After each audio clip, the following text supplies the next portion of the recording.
আসসালামু আলাইকুম ও রাহমাতুল্লাহ। সপ্তম শ্রেণীর সুপ্রিয় শিক্ষার্থীরা সবাই কেমন আছো? আশা করি তোমরা প্রত্যেকেই অনেক ভালো আছো। আজকে হাজির হলাম তোমাদের সপ্তম শ্রেণীর বার্ষিক পরীক্ষার ইসলাম শিক্ষা বিষয়ের একটি নমুনা প্রশ্নপত্র নিয়ে। এই প্রশ্নপত্রটা পুরোটা দেখলে ইনশাআল্লাহ এখান থেকে বেশ কিছু কোশ্চেন তোমরা পরীক্ষায় কমন পেয়ে যাবে। তো এখন কথা হচ্ছে আমরা শুরু করব, বাট তার আগে দুইটা কথা। নাম্বার এক, আমাদের চ্যানেলটা এই মুহূর্তে সাবস্ক্রাইব করে রাখো। নাম্বার দুই হচ্ছে, তোমরা যদি পরীক্ষার আগের রাতে প্রশ্নপত্র, নমুনা প্রশ্নপত্র, সাজেশন গুলো পেতে চাও, তাহলে এই ভিডিওর কমেন্ট বক্সে দেখবে একটা ফেসবুক গ্রুপের লিংক দেওয়া আছে। তো ওই লিংকে তোমরা ক্লিক করে ফেসবুক গ্রুপে যুক্ত হয়ে যাও, তাহলেই পেয়ে যাবে। তো আমরা শুরু করি। প্রথমেই হচ্ছে তোমাদের 30টা এমসিকিউ আমরা উত্তর সহ দেখে নেব। তোমাদের সুবিধার্থে আমি উত্তরগুলো পাশেই লিখে রেখেছি, তোমরা হয়তো বা দেখতে পাচ্ছ।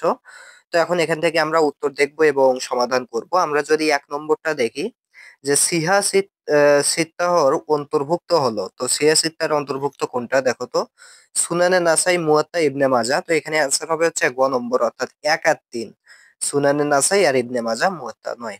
আচ্ছা, এরপর আমরা যদি 2 নম্বর ক্ষেত্রে খেয়াল করি, এখানে আগে একটা উদ্দীপক করতে হবে। একদিন তুহিন তার বন্ধুকে জিজ্ঞেস করলো কুরআন তিলাওয়াত কি? সে উত্তর দিল, কুরআন তিলাওয়াত সর্বোত্তম নফল ইবাদত। এ কথা শুনে তুহিন দেখে দেখে কুরআন তিলাওয়াতে সচেষ্ট হয়।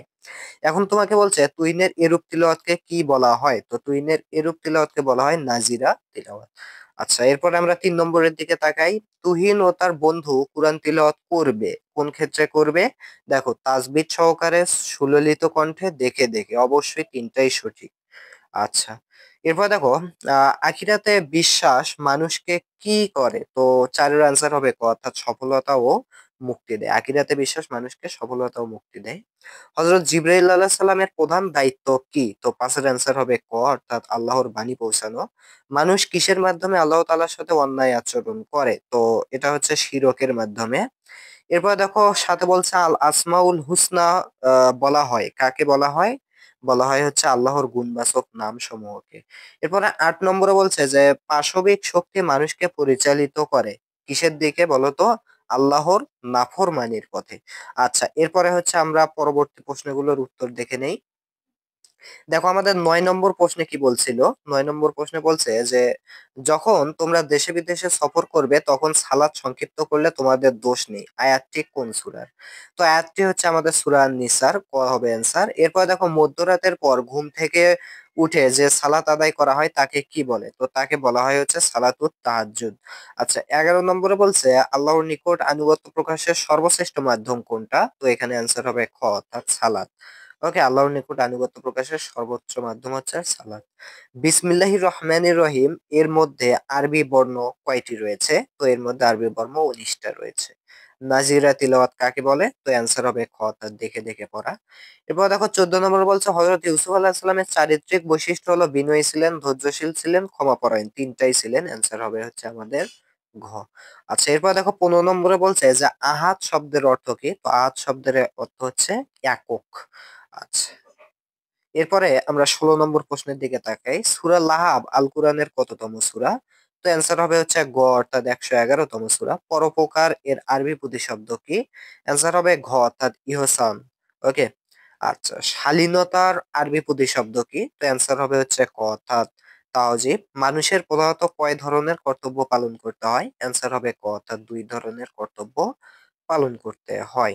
আচ্ছা, এরপর দেখো 20-এ বলছে যে যিনি আমানত রক্ষা করেন তাকে কি বলে? তাকে অবশ্যই বলা হয় আমানতদার। আচ্ছা, আমরা 20 পড়লাম। এরপরে আমরা চলে যাব হচ্ছে আমাদের 21 নম্বর প্রশ্নে। একটু খেয়াল করে বলছে মানুষ জীবন ধারণের জন্য যেসব কাজ করে তাকে কি বলা হয়? তো তাকে বলা হয় হচ্ছে শ্রম। হিংসা অর্থ কি? তো হিংসা অর্থ হচ্ছে পরশ্রী কাতরতা। তো এসে বলছে পিতামাতা সন্তানকে কিভাবে লালন পালন করেন? অবশ্যই অ্যান্সার হবে স্নেহ মমতা দিয়ে।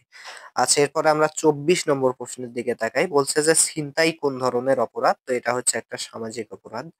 25-এ বলছে যে একটা উদ্দীপক একে দেওয়া আছে। শাহিনের বন্ধু তার কাছে 500 টাকা রাখলো, কিন্তু শাহিন টাকা খরচ করে ফেললো। তার বন্ধু যখনই টাকা চাইলো তখন সে দিতে পারলো না।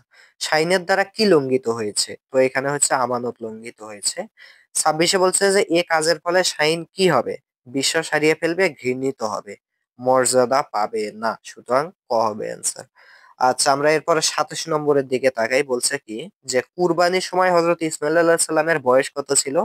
বয়স ছিল হচ্ছে 13 বছর। হযরত ইউসুফ আলাইহিস সালাম কত বছর জীবিত ছিলেন? 28 এর অ্যান্সার ক অর্থাৎ 110 বছর। 19 বলছে হযরত ইউসুফ আলাইহিস সালাম কোন শহরের অধিবাসী ছিলেন? এটার অ্যান্সার হবে ক অর্থাৎ কেনান শহরের। এন্ড সর্বশেষ 30 বলছে যে ইসমাঈল আলাইহিস সালামের কুরবানির ঘটনা থেকে আমরা কি শিক্ষা লাভ করি? তো আমরা হচ্ছে ধৈর্য ও ত্যাগের শিক্ষা লাভ করি।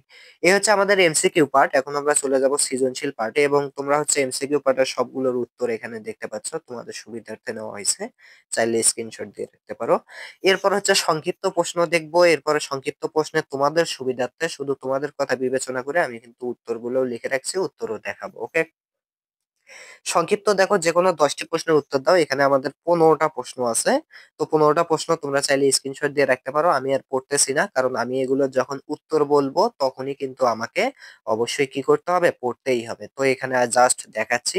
এরপরে সৃজনশীলগুলো দেখতে পাচ্ছ এইরকম। এখন কথা হচ্ছে এই সৃজনশীলগুলো কিন্তু তোমরাও তোমাদের কাছেই পাবে। এজন্য তোমাদের যেকোনো গাইড লাগবে।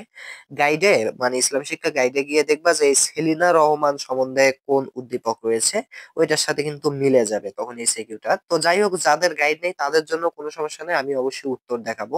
তো এখানে আমি আলাদা করে পড়তেছি না। তোমরা চাইলে স্ক্রিনশট দিয়ে নাও। ২, ১, ২ এরপরে কি ৩ নম্বরটা দেখতে পাচ্ছ। এরপরে হচ্ছে ৪ নম্বরটা দেখতে পাচ্ছ এখানে। আ এরপরে দেখো আমাদের ৫ নম্বর এই যে এই পাশে ৬ নম্বর দেখতে পাচ্ছ, ৭ অ্যান্ড হচ্ছে ৮। তো এই ৮ টার মধ্যে যেকোনো ৫ টা উত্তর করতে হবে। এখন হচ্ছে আমরা সংক্ষিপ্ত থেকে শুরু করি উত্তর করা। ১ম প্রশ্নটা আমাদের এইটা ছিল, নবী রাসূলগণ মানুষকে কোন দিকে আহ্বান করেন? এখানে উত্তরটা দেখতে পাচ্ছ। এরপরে কুফরের ২ টি দিক আমরা লিখে ফেলেছি। এরপরে হচ্ছে আখিরাতের সংক্ষিপ্ত পরিচয়ও আমরা দিয়েছি। এরপরে দেখো ইমামের কর্তব্য সংক্ষেপে লেখা হয়েছে। তো দেখো ঈদুল ফিতর দ্বারা কি বোঝায়? এই যে এখানে আমরা উত্তর লিখছি। তোমরা চাইলে ভিডিওটা পজ করো এবং পড়ে নাও। ওকে? সালাতুত তারাবিহ বিধান সংক্ষেপে লেখো। আমি লিখেছি। এরপরে হচ্ছে সাধারণভাবে তাজবিদ বলতে কি বোঝায়? লিখেছি। এরপর দেখো সূরা আল আদিয়াত পরিচয় সংক্ষেপে লেখো। লিখেছি। আচ্ছা। এভাবে কিন্তু সবগুলো দেওয়া আছে। ওকে? আচ্ছা এর পরেরটা কি ছিল? আখলাকে হামিদা বলতে কি বোঝায়? এরপর হচ্ছে আমানত বলতে কি বোঝায়? আচ্ছা এরপর লোভের কুফল সংক্ষেপে ১৫ টারই উত্তর দেওয়া আছে। তোমাকে যেকোনো ১০ টার অ্যান্সার করতে হবে। ওকে? তো দেখতেই পাচ্ছ এরপরে হচ্ছে কি হযরত ফাতিমা রাদিয়াল্লাহু তাআলা আনহুর দানশীলতার ঘটনাটা লিখেছি। তো এই ছিল হচ্ছে আমাদের সবগুলো সংক্ষিপ্ত। এখন হচ্ছে আমরা সিকিউ গুলো সবগুলো দেখে নেব। আমাদের ১ম সিকিউ ছিল এইটা, সেলিনা রহমান সম্বন্ধে। তো এখানে আমরা ক নম্বরের উত্তর, খ এর উত্তর, গ এর উত্তর এবং ঘ এর উত্তর দেখে নেই। আমি এগুলো পড়তেছি না কারণ পড়লে আসলে অনেক সময় লাগবে, ক্লাসটা বড় হয়ে যাবে। এরপরে দেখো পরবর্তী প্রশ্নের উত্তরও কিন্তু তোমাদের জন্য এখানে দেওয়া হইছে। ওকে? আচ্ছা আমি একটু জাস্ট টানতেছি, তোমরা একটু দেখে নিও। আচ্ছা।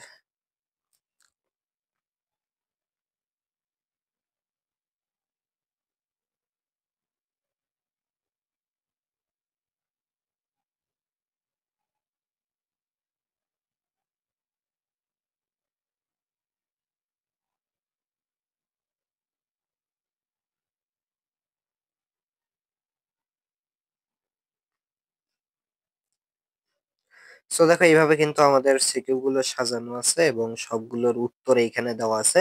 আসলে উত্তর দেওয়ার কোনো আমার ছিল না। বাট তোমরা অনেকেই কমেন্ট করো যে ভাইয়া উত্তরও লাগবে।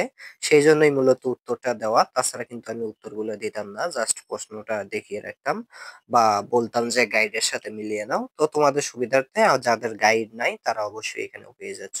তো সবাই ভালো থেকো, সুস্থ থেকো। সবার জন্য শুভকামনা। আল্লাহ হাফেজ।